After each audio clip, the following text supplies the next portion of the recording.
Hey guys, it's Jonathan from Bullet Motorsports. I know we haven't posted lately, but we've been playing World of Warcraft since it's been raining all day.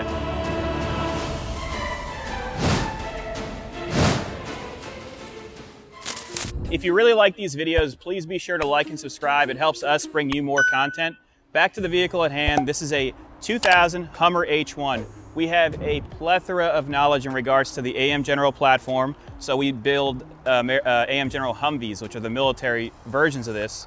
This is a civilian version. It's powered by a 6.5 liter turbo diesel motor, made it to a 4L80 transmission, and then it's made it to a 2-speed transfer case so you have high and low.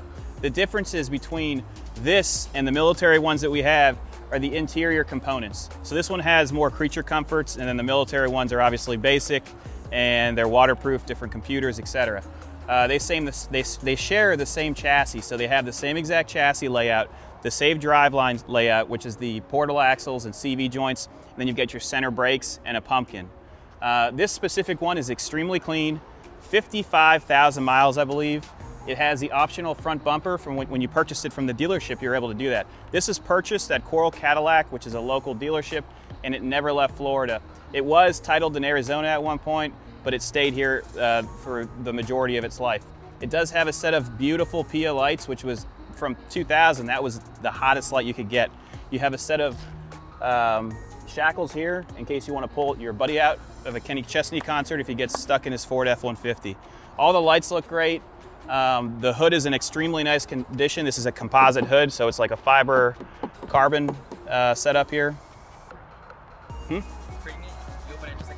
Yeah, same thing as a Humvee. What I'll do is we can fast forward right now and I'll take the grill down and we'll pop this thing open.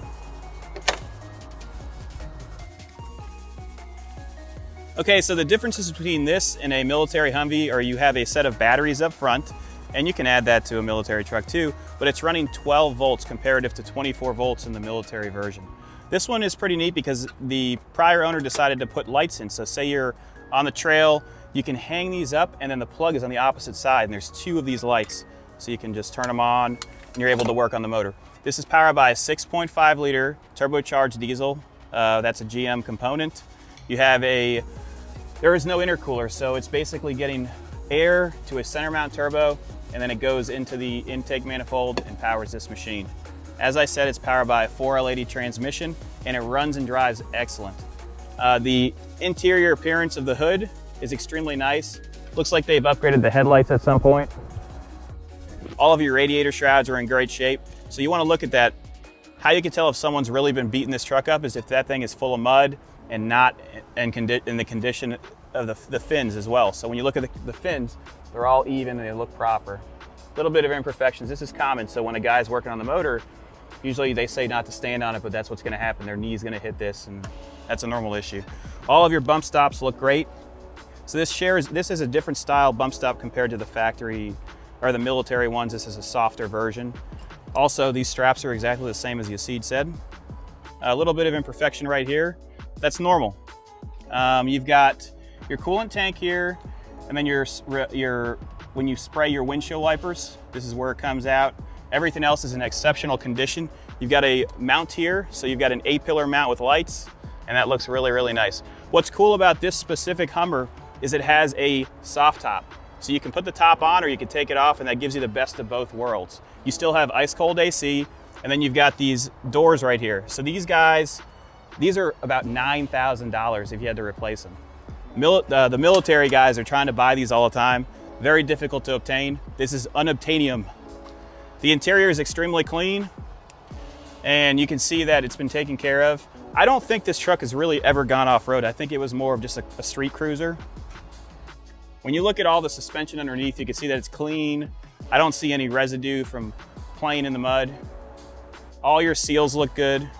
And I'd rate the paint a 7 out of 10. There are minor imperfections, but every single one of these trucks is gonna have that.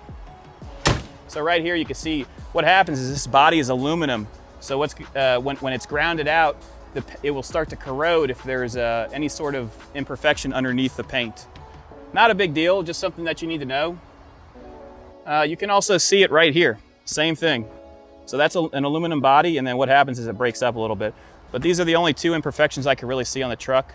A couple of minor scratches just from wear, but that's it. This is also complemented by a tonneau cover. This is a roll cover, and this is from the Aero. You can't find this anymore. It's very difficult to find. So all you do to open it up is you twist this, and it rolls back. We are including the service manual for this truck. Yes, it's the size of a Bible. You've got your top right here, and then a custom car cover to cover the whole entire truck. The bed is in extremely nice shape, and when you look at it, it's never been used. This is pretty much a weekend cruiser for the family. But if you guys take it off-road, send us the videos. Tailgate looks great, and they've embossed the Hummer with black, and I like it. It's a vinyl. All of your lights operate as they should, and then it does have the optional tow package, and the prior owner decided to put on exhaust that comes out of the rear near the tow package. Airlift bumper, you've got nice hooks here. I don't see any rusting. When you look underneath here, you're gonna see that it's extremely clean. Got heavy duty shocks and springs. And the tires, you've got a set of diesel wheels. They were established in 2004, and the tires have about 90% tread. It runs down the road like a regular car. Also, when you're buying an AM General Humvee or a Hummer, you're gonna wanna look at the portal axles. So there's 2 gears right here that go to the wheel, and you're gonna wanna check all the seals around it. These have a common issue where their seal will go bad and it'll start leaking fluid. So one quick test, if you don't buy this or if you look at another truck, look inside the wheels and see if there's any oxidation or any kind of lubrication on the wheel, because normally what it'll do is it'll drop out the seal. It's an easy fix if you have a good guy. Back to this truck. On the interior, extremely clean. These are even in good condition. Normally these are destroyed because guys will go in the water and it'll absorb water, and the seal will get bad. This elastic, just like a boat, if you get it wet enough, it's never gonna work properly. This is complemented by a set of square kicker subs underneath the seats. Then you've got a jump seat in the center. All of the headrests are embossed with Hummer, which I love. And all the gaskets and rubber are in place. Just a really, really clean truck. Also, when I open up this driver's side door, so when you take a look inside here, you're gonna see that yellow Momo steering wheel. That was like the coolest thing for the 2000s. Easily replaceable, but I think it actually fits the era of this truck. You've got a whole bunch of controls that we'll go over when we get inside and go for the test drive. But look at how nice that interior is. You can see the carbon fiber accents throughout. Just an extremely solid example. Let's go ahead and take this thing for a ride.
Inside the cabin of the H1 right now. I'm sorry if I keep saying AM General or Humvee. We've done about 80 videos in regards to the ones we've built or sold.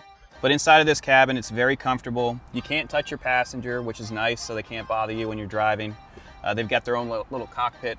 In the rear, you can fit 4 people with no problem, so 6 people total. You can see that the dash is laid out, so behind here, you've got your air condition unit, and there your vents are right here. You have an Alpine CD control right here that does have an audio setup. You've got Sirius XM and Pandora radio, and you can also hook up your iPhone if you'd like. You've got a set of PIA gauges or PIA lights here, so you can turn them on and off when the truck is on. The clock is working as it should, and it also has a tachometer for the diesel motor. Here's your fuel gauge and your temperature gauge, and because we've driven it, the wait light shouldn't stay on for too long. So with these older diesel trucks, you have to wait for this light to turn off. Radio works as it should. Here we go, ready? Sounds really, really healthy. We've got really good oil pressure, so it's showing, we're at temperature, it's showing around 40 PSI. The voltage is at 16. And I apologize, it has 51,648 miles. Amazing. You've got your stereo control here for your subwoofers, and then your air conditioning controls here. You have your window controls, so if I click that, your window's gonna go up and down, and all the windows are tinted. These windscreens are extremely expensive because they have a heating element inside of them. So if there's a fog or ice, you click the button right here and it'll defrost them. I'd say they're about 800 bucks a piece. I do see a little bit of delamination on that side, but that is very common for this platform.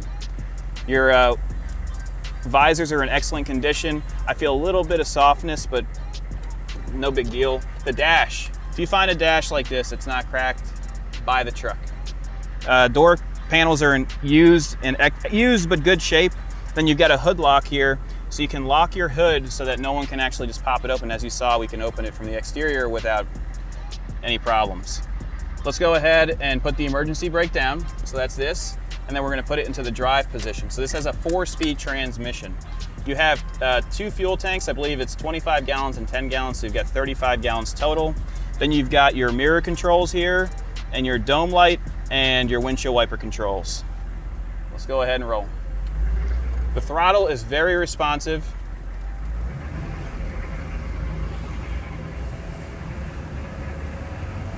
Once we get on Ravenswood Road, I'll just get on it so you can see that the transmission shifts as it should, and then that'll help you guys make a decision on if this is the right truck for you. A lot of visibility here, and what I love right now is that the roof is off. All right, we're gonna turn right on Ravenswood and I'll get on it. You can hear that turbo. Shifting as it should. We're already at 60 miles an hour. That's pretty fast. This is a big truck, around 7,000 pounds. Steering is responsive. Let me go ahead and close this window so that we can, or it's this one. It's a little bit slower than normal. There you go, you should be able to hear us now much better. We're going at 60 miles an hour with no problems at all. Extremely smooth braking. It brakes evenly and straight. Let's go ahead and turn right here and we'll test it out a little bit longer. Going over some bumps. You can hear the turbo. Oh, that's amazing. It's a big old truck. What we'll do is we'll turn here and we'll just go through the sand pit at a slow speed so you can see how it runs.